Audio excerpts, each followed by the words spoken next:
ফুচকা খেতে গিয়ে এভাবে জুতা ছিঁড়ে যাবে আমি জানতামও না। হ্যালো, কেমন আছেন সবাই? আশা করি আপনারা সবাই ভালো আছেন। So most welcome to my another mini video. বেশি কিছু না, আমি বাইরে হচ্ছি, তাই ভাবলাম একটা ব্লগই করি। তো আজকে আমি আমার ছাপড়ি, বহুদিন পরে আমার ছাপড়িগুলোটা পরছি, অ্যান্ড আমি পরছি আমার আঠা দিয়ে জোড়া লাগানো স্যান্ডেল, যেটা ছিঁড়ে গেছিলো, আর আমার এই যে 50 টাকার দামে হাফ প্যান্ট, এইটুকুই। আর কিছু না। ব্লগটা হচ্ছে ফেটিকে নিয়ে বেরোবো, বাসকরল নিয়ে আসবো, and then let's go, that's it. বললেও এত গরিব হওয়া ভালো না যে আই এম ফকির, আমার ফেটিও ফেক ফকির। গাইস গাইস, আমি হাসপাতালে কাঁদবো।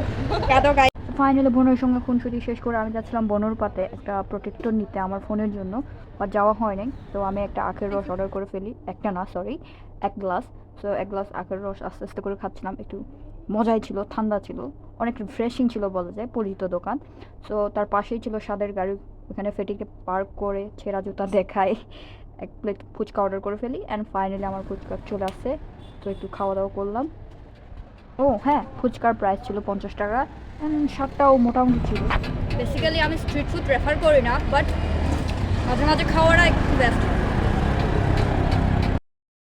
তারপর আবার কি, তারপর কলেজ কেটে ফিরে কাকার থেকে একটা আইসক্রিম কট করে ফেলি ডেজার্ট হিসেবে।